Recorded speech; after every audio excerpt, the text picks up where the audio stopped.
everyone, and welcome to the Heaton House Farm Supplier Showcase. Just want to thank you all for tuning in to join us again this week. It's our fourth showcase, and we are really enjoying showcasing our amazing suppliers to you. My name's Nicola. I'm one of the events team managers here at the venue, and alongside my colleague Saskia, I manage the events team as well as coordinating my own weddings at Heaton House Farm. Tonight, we've also got the very lovely Olivia joining us on the tech side. So fingers crossed, all goes well, because I absolutely don't know what we're doing from the tech side. So Olivia has got it covered. I'm personally so excited for this evening, as I'm going to be interviewing one of my very favourite suppliers, Guy Porteous, who is a very talented piano player and wedding singer. He's worked at the venue on many occasions, and he does provide the perfect soundtrack to your day. I've got lots of questions that I lined up, but we are going to be doing a live Q&A at the end with some live performances too. So you all get to experience Guy's wonderful musical talent. So if you have got any questions for him, please feel free to pop them in the comments. We will be going through as many as we can later. But without further ado, I'd love to introduce you to Guy Porteous. Hi, Guy. Hi, Nicola. How are you? I'm great, thank you. How are you? Oh, absolutely fine. Absolutely fine. How's everybody at Heaton House Farm? Are they okay? Yes, we're all good. We're all good. Obviously, still working from home at the moment, but we're really missing you in all of our weddings. Oh gosh, it's just crazy, isn't it? What a world we're living in. It's so difficult and so sad situation, and yeah, just missing the real life gigs and weddings. Yeah, of course. So, Guy, for all of our lovely couples who might not have had the pleasure of meeting you yet or hearing you play, can you give us a bit of an introduction to you and your business? Yeah, okay. So, Guy Porteous, you can find out all my details on the internet there at guyporteous.co.uk, where you'll find my website with all the information. And yeah, I've been a pro pianist for, it's going to give my age away now, isn't it? I don't know, 35, 36, 7 years, something like that. Been in the business, playing restaurants, a lot of long-term residencies. Manchester Airport Hilton for 25 years, and the Belfry in Hamforth, and the Bridge at Prestbury, and classically trained to grade 8 and Associate London College of Music degree, which I guess helped me along the way with the sort of rudiments and the technique. But always had a love for popular music and swing and light classical music, that just right across the genres, which I guess has put me in a good situation for playing for gigs and for weddings, because you've got in the restaurants and at weddings, you've got a very, very mixed audience. Especially at a wedding, you've got the bride, you've got some little children, of which we can do some Disney. You've got the bride and groom, of which we can play some Disney. No, I'm joking. But no, the amount of brides that asked me to play some Disney on the day, which is fab. We have Disney weddings. Yeah. And you've got mums and dads, friends of the bride and groom, and you've got aunties and uncles, grandma and granddads. So, you know, to sort of narrow it down to one genre of music, I think it's good that you can, hopefully go as across the board as you can, shall we say. Lovely. Well, it sounds like you do a lot of different sort of gigs and genres then, Guy. So obviously lockdown will have affected you. What have you been up to during lockdown? What have you been busy doing? Oh, it's affected me massively, obviously, because the weddings have all sort of, postponed to the end of the year, with fingers crossed, but more likely most of them have transferred to next year. The residency restaurants, they've gone. Pray that they come back. So what have I been doing? Well, I've been learning some new material, which is good, because I've been doing twice a week. I've been doing my own Facebook live gigs. So every Wednesday and every Sunday, it's a bit of a plug this as well, at 7 o'clock. Get yourself a beer, and maybe on a Sunday get yourself some dinner, and you can sit there as though you're sat in a restaurant and have some nice piano music in the background, hopefully. So I've been doing those, and they've been really, really popular, and it's been so lovely to get great feedback and comments from a lot of the regulars that come to the restaurants. There's been brides that I've played for, you know, years and years ago. I think 20 years ago, I had a comment from a bride who I played at their wedding, and would I play their song, and I did that, and that's just amazing. Just in fact, yesterday there was a bride I played for, bride and groom I played for, and they wanted For Your Eyes Only, because that was their song on the day. So I played that for them just last night. So I've been doing the Facebook gigs. For 25 years, I've been the resident dance pianist at Preston College for their full-time dance course. And obviously it's been crucial that the students have continued with their education and the fitness levels, etc. So we've been doing Zoom classes. So I've had a ballet teacher on, or a tap teacher. I've been providing the music, and we've had up to 70 or 80 students on Zoom, all dancing away in their own spaces, wherever they might be. Been quite bizarre, actually. One of the skills of playing for dance is to obviously try and sort of follow them, you know, with the speed and that sort of thing. But obviously with the slight delay on Zoom, I'm playing and they're jumping at a different time, so I've had to sort of just start and just not look at the screen. It's been quite bizarre, but anyway, it's been very continuous for the students, which is really good. So yeah, apart from a foot off the accelerator for a while, which has been quite nice actually initially. But I must be honest, I'm getting revved up to go again, I have to say. Yes, aren't we all? Aren't we all? Yeah. It sounds like you've been really busy. I can't believe you do the dance classes. That's amazing. I definitely didn't think you did that. That's so good.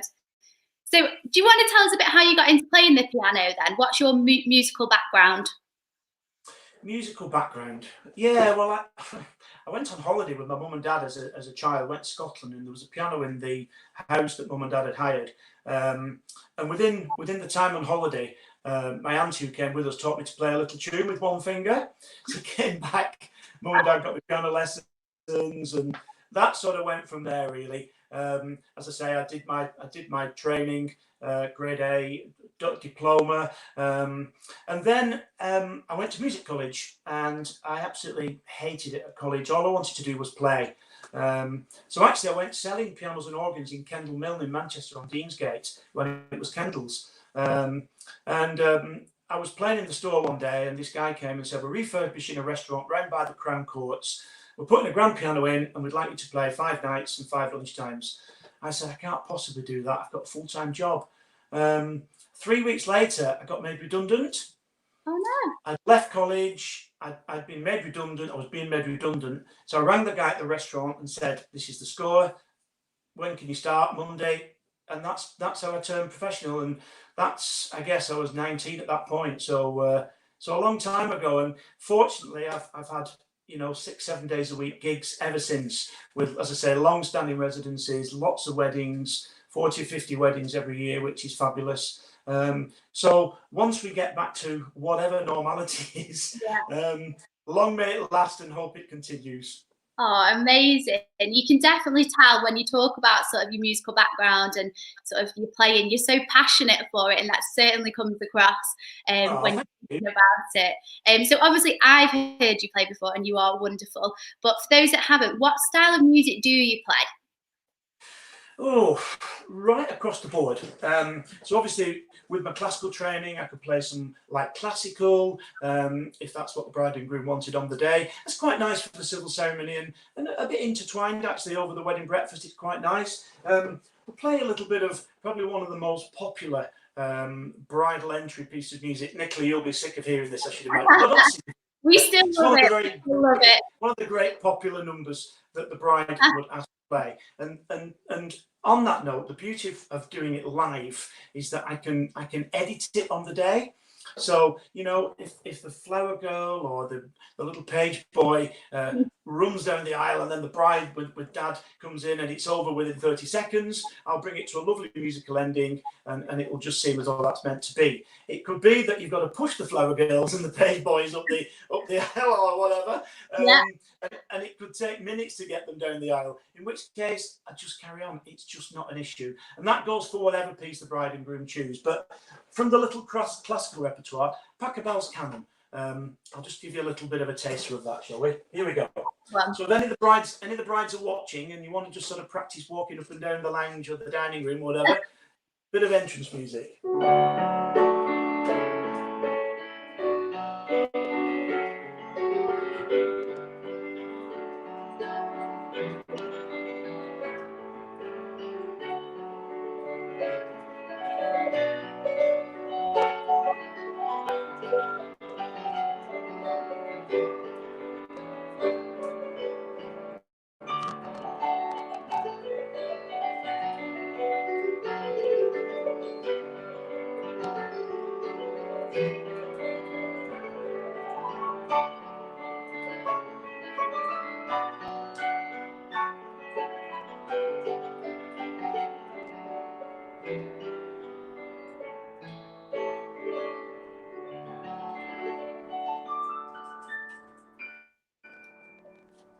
That was so good.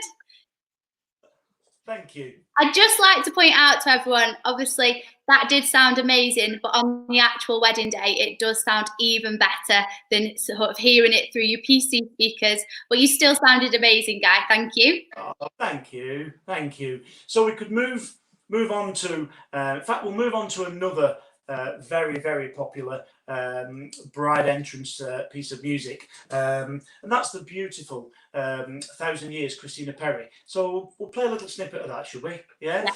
Yeah.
Oh, that is one of our favourites, definitely.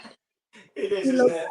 Yeah. Just want to say, if anyone has got any questions for Guy relating to any part of the wedding day, maybe you want to ask him if he can play a certain song for your entrance or your civil ceremony exit, please do pop a comment in the comments box, and we will quiz him later on as well. Brilliant. So I'm going to do just one more before we carry on with some more chit chat, and this is, I guess, sort of more for the drinks reception or through the meal, and just going to do a little vocal as well. This is a great number, everybody knows this, from the Rat Pack era and series of music. A little thing called Mr. Bojangles. Love that.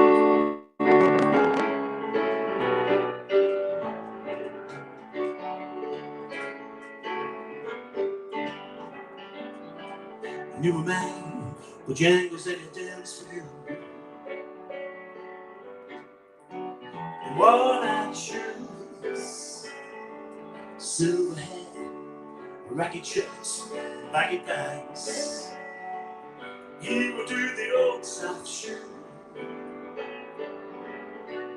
He would jump so high, and he liked to touch down. Mr. Bojangles, got a Mr. Bojangles. Mr. Porteous, come back and dance, dance, dance.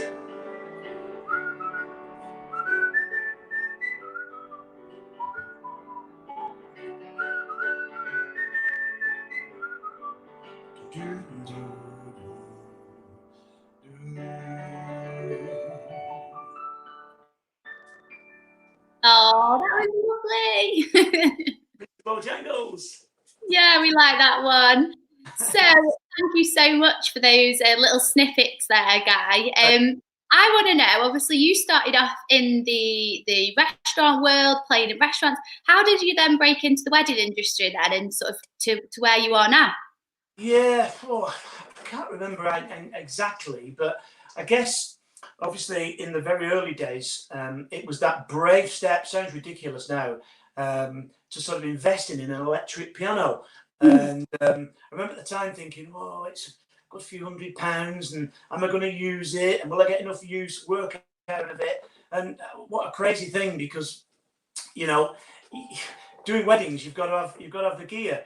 So I bought my first electric piano, and that was used on gigs. Then I got a wedding, and then I got another wedding, and then it got recommended, and that's how it started. And yeah, I mean, the weddings is a massive part, obviously, of my annual year, and I just love doing them because it's such a happy event, lovely venues, lovely staff, especially Heaton House Farm, and I don't get paid to say that this evening, but it's true. It's one of my very, very, very favourite venues, and I really mean that sincerely. It's fantastic, and from the start to finish, I have to say, Heaton House Farm do an amazing, amazing job, and they always make me feel so, so welcome. Whoever's running the day, and I can't thank the team enough for that.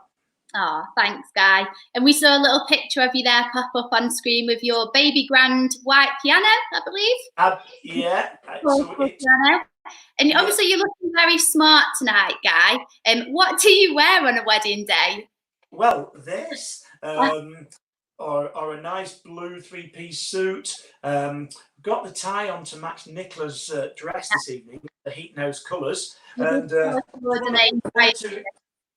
one or two here, so if we've got, so you probably can't tell, but sort of pinky bridesmaid dresses, or pinky, bit different pinky. So, you know, I turn up and have a look at the chair covers or the ribbons around the cake, and try to get some sort of hint as to what colour the bridesmaids might be, because there's nothing worse than going on in a tie that's going to clash like crazy.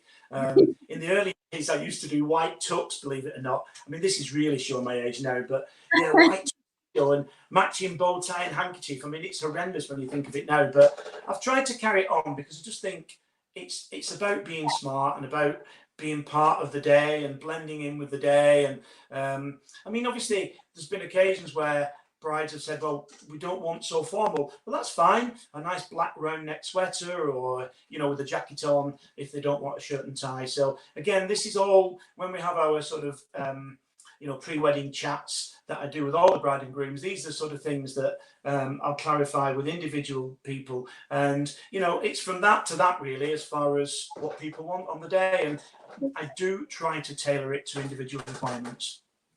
Lovely, amazing. I'm slightly sad we don't have a picture of you in your white three-piece suit with a pink bow. I'm glad no, it wasn't a three-piece. It was only a white jacket. Hang on. Okay, sorry. I thought it was all right.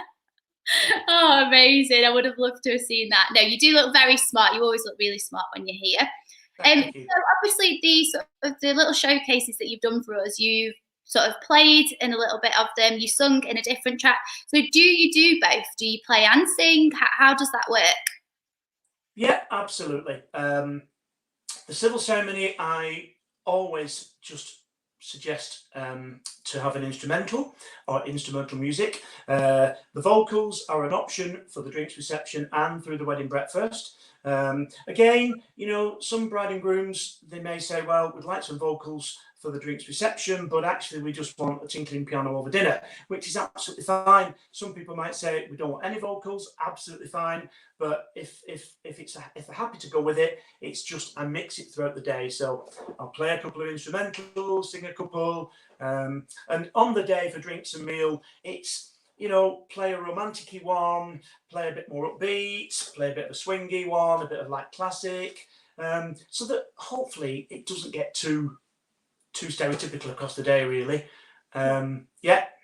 Lovely. So I'm just going to interrupt and say to everyone who is watching us, if you are loving the interview so far, please send us a love or a wave so we know that you're all there. And don't forget to let us know if you have got any questions for Guy, because we're almost done, Guy. There's not too many more to go. We're flying. Really? Yeah. So if we have got any couples that are hoping to book you for their day, what is your booking process for them? The booking process is, I try to keep it very, very relaxed. On my website, there is a booking form, which comes through as an inquiry. I always try to encourage people to leave their mobile number or a contact number, because very much a people person, and I just prefer to speak to people. It's easier to explain what you can do on the day. And I think that's important. I think emails have certainly got a place when it comes down to confirmation and this sort of thing. However, if people don't, want to feel comfortable to leave a number, I would get straight back to them with an email. Obviously, always try to include the venue, the date, obviously the year, and a rough idea really whether you want the civil ceremony or the drinks, because sometimes I'll get inquiries and it just says, how much is it for a wedding breakfast? Well, obviously it could be anywhere in the country, any date. Obviously I do try to do some deals if it's out of season or a midweek day. So I would always get back with a quote or a telephone call. At the point of decided that they want the bride and groom on a book, then I send out an official confirmation via email. I normally ask for a small deposit, which I can send out an invoice with bank details, etc. But again, very flexible. If somebody said, we're getting married in 18 months' time and we really, really want you to do it, this is our confirmation. Can you send me confirmation? But can we pay the deposit in a few months' time? Of course they can. It's not an issue. It's in the calendar, and I don't work on a basis where, unless I've got the deposit, the wedding's not booked. I just try to be very flexible and go along with individual wishes again. The only thing I do ask for is that the balance is paid up before the actual date of the wedding. It just avoids any embarrassment on the day. That's all. It's better to get it out of the way. Yeah. The white grand piano, Nicola, is an additional cost. Okay. So I don't know if you want me to sort of chat about how that works on the day with the piano, or... Yeah, of course. My next question was going to be sort of what different packages that you do, because I know that you do ceremony, reception drinks, wedding breakfast. So talk us through that, and then definitely talk us through the white grand piano as well. Yeah, of course, yeah.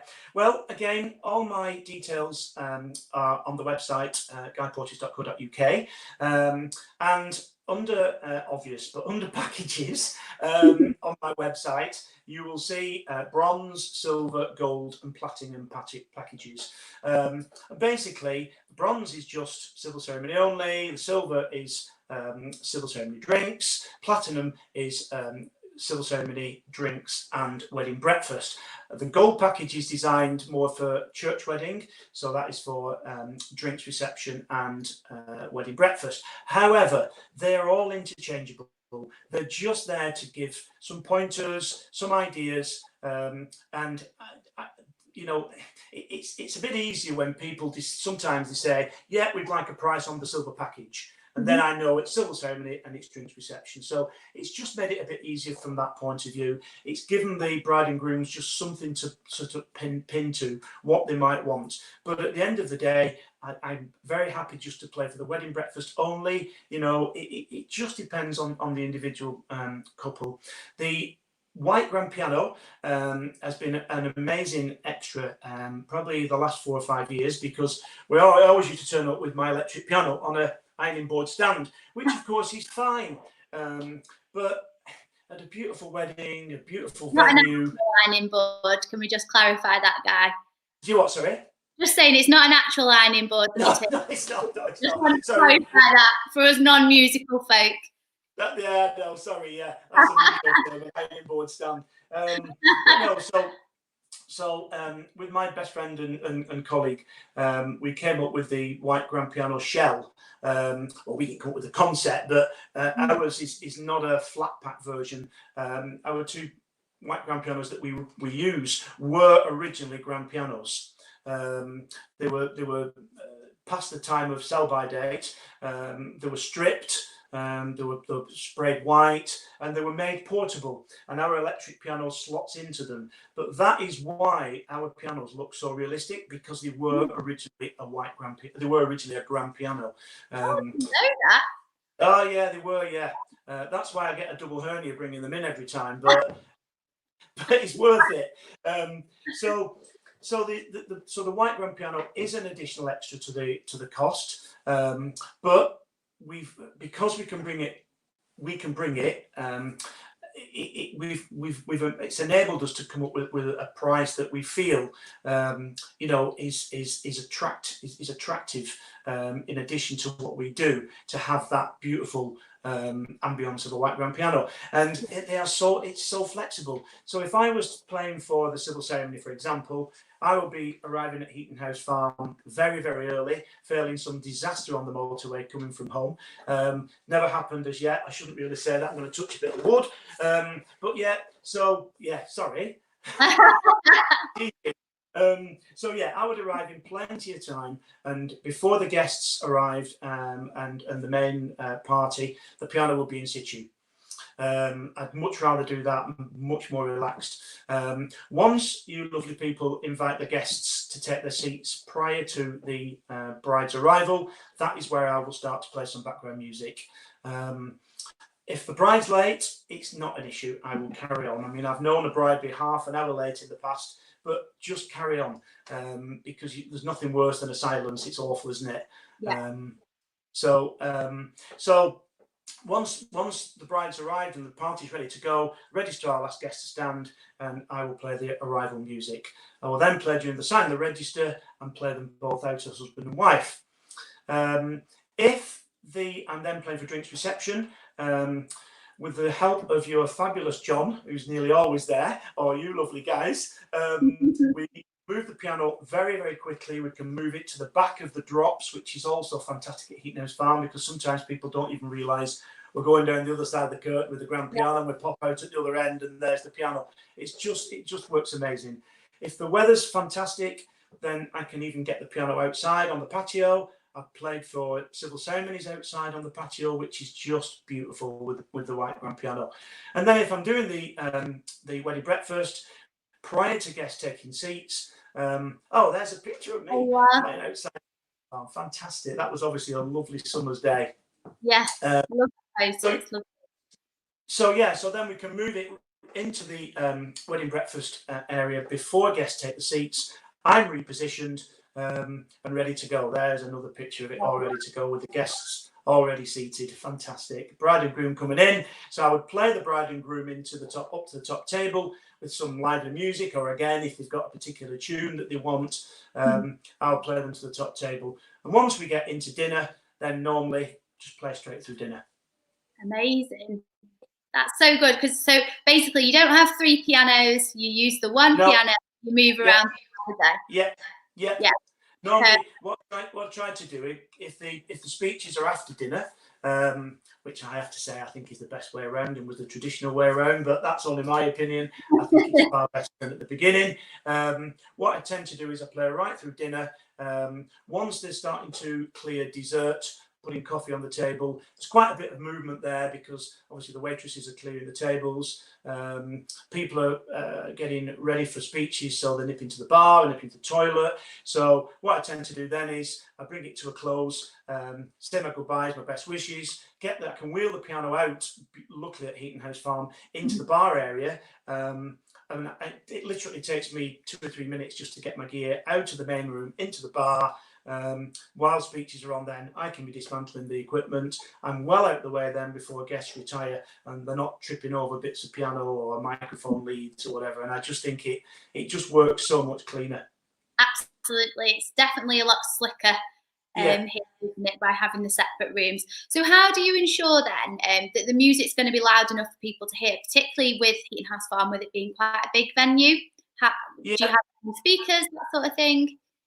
Yeah, I have in fact, it's a brand new one. I think before the lockdown, only went out on about 4 gigs, and then we got locked down, and it's been used in my conservatory ever since. But yeah, I bought the latest EV sort of bass bin tower speaker system, which is more than adequate for the size of venue.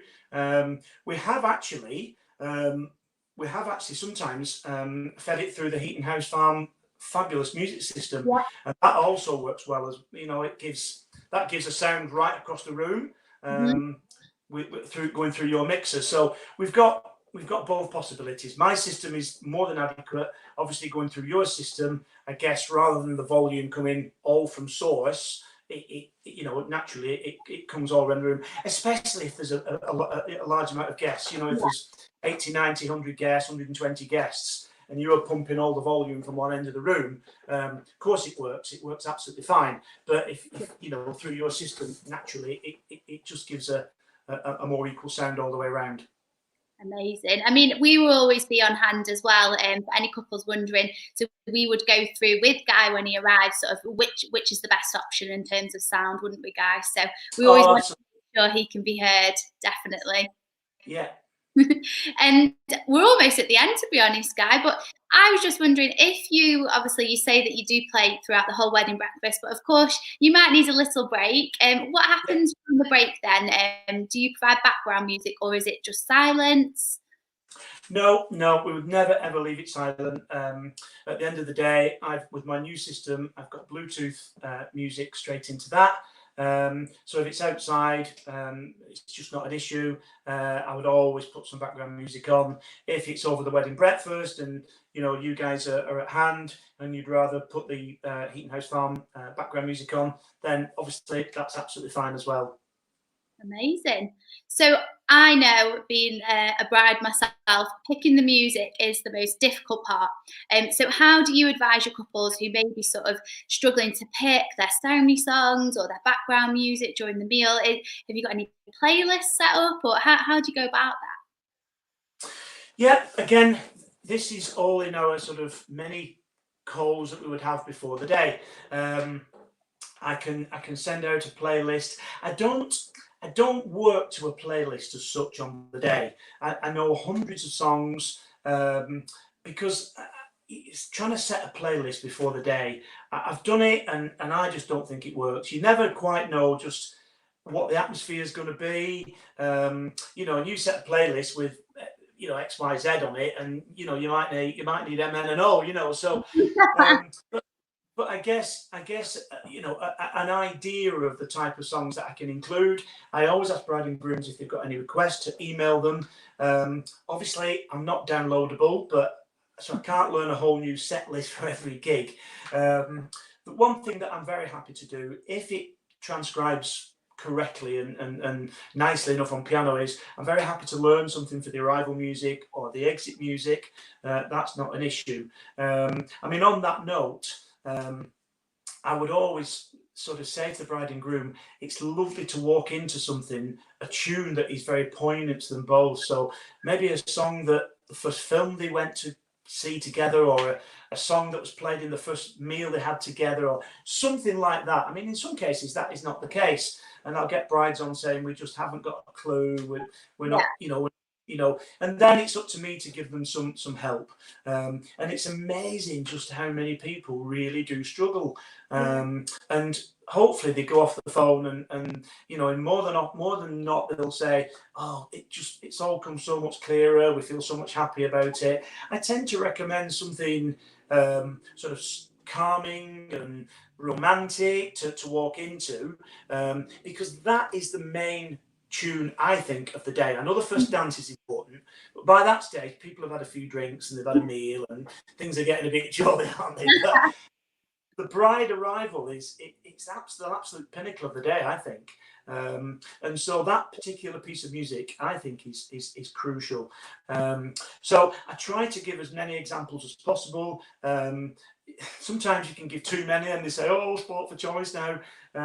Beauty and the Beast is so popular. I did a bridal fair a couple of years ago, and this potential bride came in and she said, can you play Beauty and the Beast? Taylor's All the Time from Beauty and the Beast. So I said, yeah, of course I can. So I played. Next thing I looked on, she was in tears. Oh gosh! And I didn't know whether they were happy tears or bad tears. She said, "Oh, it was beautiful," and I'm right. That's it. I want to book you for the wedding, and that was August the 9th. I remember it distinctly. That was August the 9th last year at the Deanwater. And of course, she came into Taylor's All the Time, and she's been on the live Facebook gigs, and so you know, it's so lovely to get that contact with couples, and it just makes the job so much worthwhile, you know. But as far as then the music for the drinks reception through the meal, again, if bride and grooms have got requests, I'm happy to include them. The end of the meal, of course, I'm nearly sort of going then. So I would try to throw a little bit of bait out, because they've all had a few drinks by this point. And sometimes it's nice to get them singing along. I don't know if you agree there, Nicola. Yeah. Sorry, it paused then, Guy, but you're back in the room with me then. Yeah, no, I was just about to say my favourite part of seeing you play during the wedding breakfast is at the end where everyone's had a few beers, a few Prosecco's, everyone's sort of crowding around the piano, and I love that bit. So I was going to say, do you do requests from slightly drunk guests? I really, really don't mind. At the end of the day, you know, it's the bride and groom special day. If people are having a great time, surely that's what it's all about. I do feel a little bit sometimes if they get a little bit too rowdy, but then I start to think, I mean, I've got to say to any prospective bride and groom that are watching tonight, and hopefully there's many, but I don't sell myself as that's what I do. I don't get people jumping on the tables, although occasionally that's happened, but I don't say this will happen, because I have to say that most wedding breakfasts are different. There's none two alike, and sometimes it's just a nice quiet ambience or whatever. And as I say, towards the end of the meal, if I feel there's a couple of tables been banting some requests backwards and forwards and they're getting a bit lively, can't take my eyes off you. It never fails. Yeah. Everybody wants to join in with the chorus, as you've seen many a time. And sometimes I've had the whole place on the feet singing away, and it's amazing. Bohemian Rhapsody is another classic. Sometimes people have asked me to do Amarillo, and yeah, they're all what they are. But when people have had a drink, they just love it, and I think it brings the wedding breakfast, on my part, to a fantastic conclusion. I love it when that happens. Yeah. But again, I do ask bride and grooms before the day, are they happy with me to do that? Because I would hate to spoil somebody's day by, trying to sort of get that atmosphere across. Requests on the day. The wedding party. You're guided by the wedding party, really. So if you feel it going that way, happy to take it there, ready for the evening party. But you can sort of do both then. Yeah, absolutely. Again, it doesn't matter. I've always got my iPad with me on the day, of which is so handy, because obviously I get requests on the day, and I love to be able to do requests at site. So providing I can get the sheet music down, and providing it's something suitable to play on piano or piano vocals, then I'll just do it straight away. And the amazement on the guests that they think, oh, I've just asked for that and he can do it. Yeah. So that's fantastic as well. It does sometimes get a little bit like Beat the Pianist. So you get a group of young couples or whatever, and they've had a few scoops, and it's like, oh, I'll ask this one, and so that can get a bit sometimes. But hey, I've been doing it long enough, and you work your way around it, and it's all about reading the room, and hopefully everybody enjoying what they're doing, and that's the name of the game, isn't it? Amazing. Yeah, absolutely, Guy. And I can definitely vouch for your talent, because I've seen you perform many times. Oh, thanks, Nicola. Thank you. You're welcome. So I think that's all the questions from me. We should have a few questions coming to us now, hopefully. We'll see if any pop up, see if the tech side works for us. So Saskia, our amazing events manager, has said, what is your favourite song, Guy? That's a tricky one. Oh, Saskia, that is a real tricky one, and it's great to see you. Thanks for the question. What is my favourite song? Oh, for loads of different reasons. I don't know.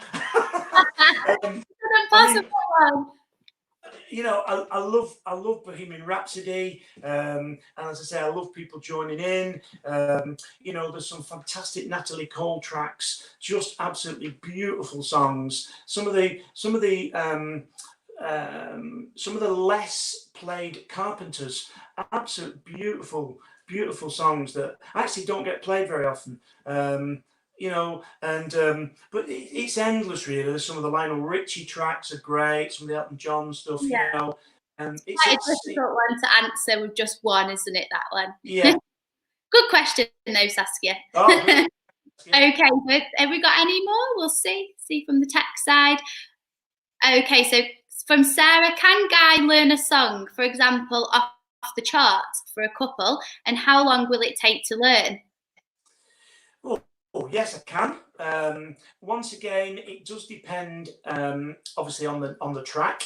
as to whether it is transcribable to play on piano. Because obviously a lot of the chart stuff can be very sort of electronic. You know, if it's a band, there's a lot of stuff going on in there, and a lot of the contemporary things, sort of like Ed Sheeran's, although I do play quite a bit of Ed Sheeran, but it's very wordy, and that doesn't necessarily always transcribe to just a piano solo. But depending on what the number is, I can learn it. If it transcribes to piano, and I've sort of an idea of the song, I can learn it. If I've got the music, I can just play it. It's not a problem. If it's something a little bit more, maybe I've got to write it out or whatever, then, you know, that might be a few days, or, you know, but I always try to say, if it's something specifically want and I don't know it, I can't get the music, it's going to take a bit longer. Obviously, the longer notice I've got, the better, really. Amazing. I wish I was that talented to be able to do that. Right, we'll see if we've got any more questions. Sorry, there. Oh yeah, are you there? Can you see us? Can't hear you. Guy can't hear us. Yeah, we've got Olivia on text, so we'll see how that goes. You can just drop out for a second. Nicola, I can't hear you. Can you well, it's a review, Guy. I'll be recommending Heaton House Farm and Guy to family and friends. What a beautiful venue and piano with Guy. Perfect. Okay. So, can you hear us yet, Guy, or have we lost you completely? Do you want me to play one? We've lost him, so one? we'll do. We'll go. Can you hear the piano? Yeah.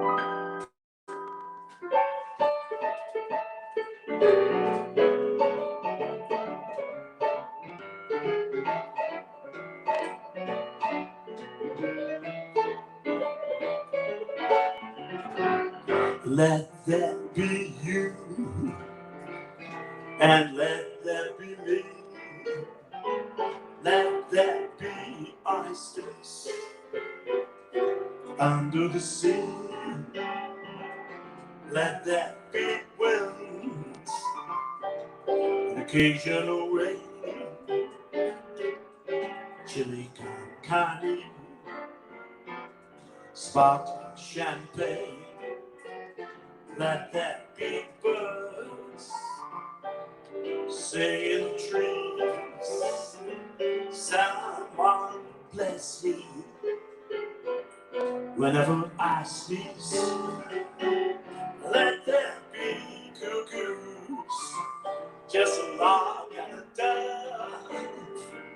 But first of all, please, let there be love. Love, let there be love.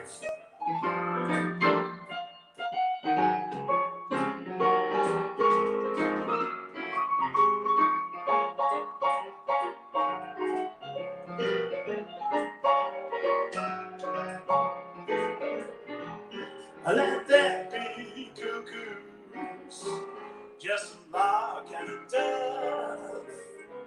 But first of all, please, let there be love.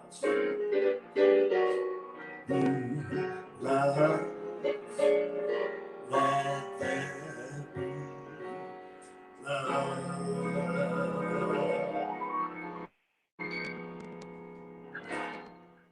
Amazing, that was so good. I'm not sure whether Guy can hear me or not. Can you hear us? Oh, amazing. That was so lovely. Thank you so much. Well, that's it, Guy. We made it through somehow.